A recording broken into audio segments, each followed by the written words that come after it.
Okay, so I've gotten a few of the uh, passenger side coils out. This is what they look like.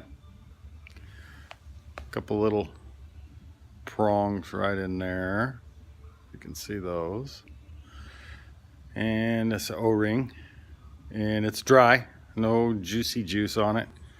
And then there's just like a spring thingy bobber that goes over the electrode end of the spark plug.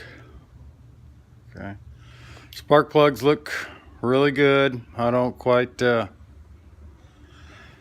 guess it must have been a bad coil somewhere, but again, I'm replace them all or don't replace them at all, one of the two.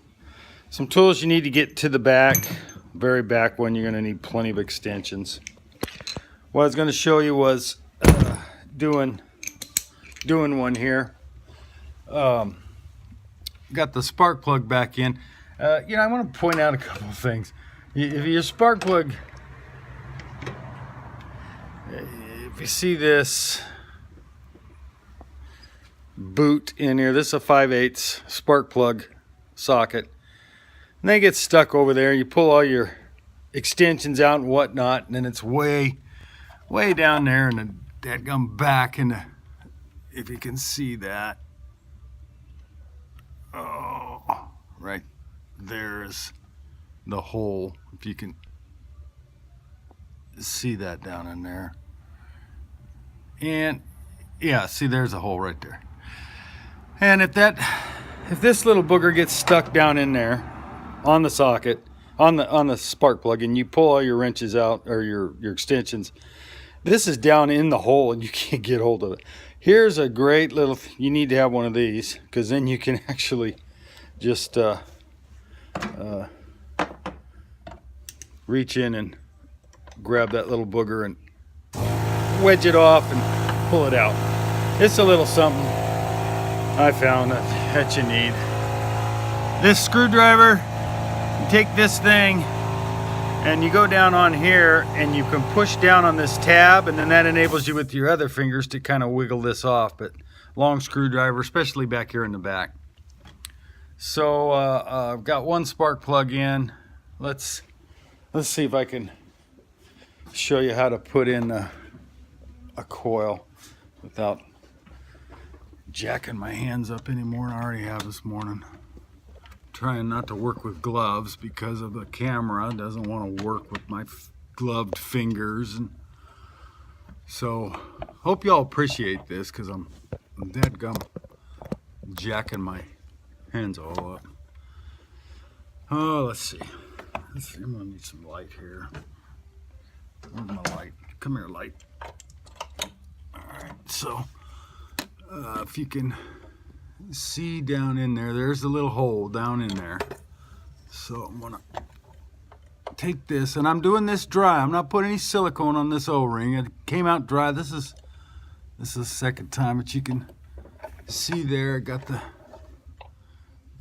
coil, and this is this right here where my finger's flicking. That's the bolt that's got an index over. So you put that on. This is harder than it looks, you know. You almost need a cameraman. I'm trying to show you folks what I'm doing here. So I'm getting that indexed over the nut. I've got it indexed. Yeah, come on, flashlight. I got it indexed down in the hole. If you can see that. Yeah, it's indexed in the hole, and the nut is over the thing, the clip there. So now what I want to do, if you can see here, I'm just going to kind of wiggle it down, indexing that O-ring down into the hole, if she'll cooperate. And there, finally inserted.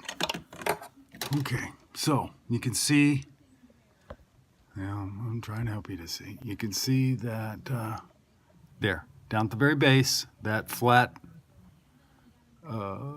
end of the coil is up against the block, manifold, block, whatever, block, yeah.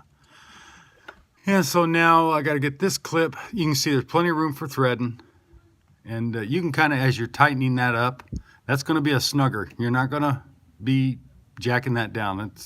It's just a hair past finger tight. I'll kind of wiggle this coil back and forth a little bit, like so, as I snug that down, and then I'll put this clip back on. Okay, and we're going to do some more when we get out to some easier ones. Thanks.